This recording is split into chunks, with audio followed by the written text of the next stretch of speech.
Greta Thunberg has been lying to the world, and I'll show you how.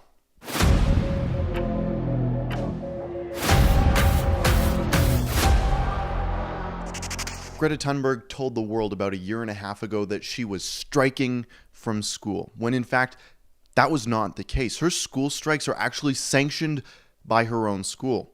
Her school allows her to leave to go to the Swedish parliament and sit on the road and hold a sign. The stipulation is that she has her textbooks with her.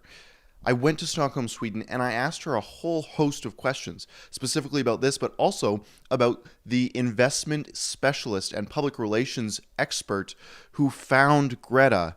Ingmar Renshag ran into Greta and then went back to his office to post a perfectly manicured Facebook post that would eventually go viral around the world.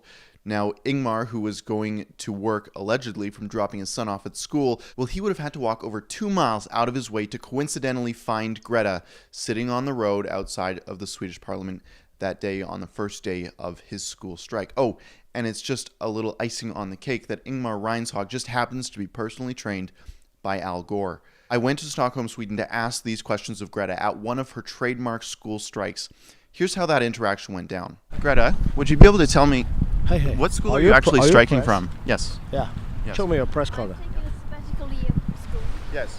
So when you actually started your school strike, were you leaving the classroom or did you have a day off from your school that you were at? You know the school that you go to, you have multiple days off a week. You don't actually have to go to class 9 to 5. Did you walk valiantly from the classroom like you've led the world to believe?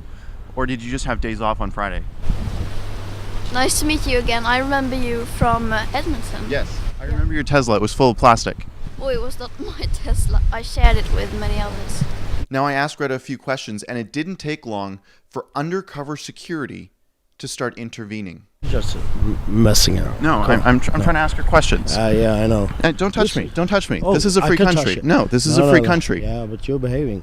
I'm behaving fine. Yeah, I'm behaving fine. Yeah, I know. Who are you? Who's paying you? Who's paying me? Yes. Why do you wonder? Do you have a press ID? Yes. Yeah, show me that. Who are you? Who are Show you? me your ID. Who told you you could be a rent-a-cop?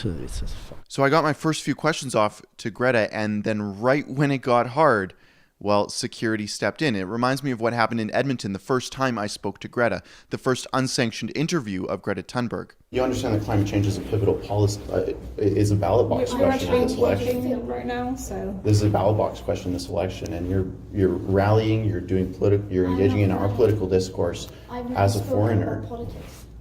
Climate change is politics, is it not? science. And so is science going to solve it? Would you like a technical solution to climate change, or would you like politicians to I'd solve it? really appreciate it if you stop talking to us right now. We have a meeting, and this is So you're business. engaging in political discourse in a foreign country as a foreigner. Appreciate it. Thank you very much. Will you be This is also slightly harassing, and I do hope use contacts if needs be. So will you be disclosing your finances, and will you be registering as a third-party operative? Well, they were going to call the police on me in Edmonton when I was asking questions that were too hard, but they didn't need to do that in Stockholm because Greta already had elite undercover security surrounding her and the block that she was protesting on. She actually had 8, that's what I counted, undercover security guards. There could have been more. That actually eclipsed the total amount of protesters that were protesting with Greta. She had more security than she did actual people at this protest of international significance. I found it a little peculiar, actually, that Greta's protest was so small. When you pulled the camera back and you realized that there was only 5 people, Greta included, protesting her that morning in January in Stockholm outside of the parliament, well, it kind of shows how blown out of proportion this is. It's almost like it's all manufactured. For Rebel News, I'm Cian Bexty.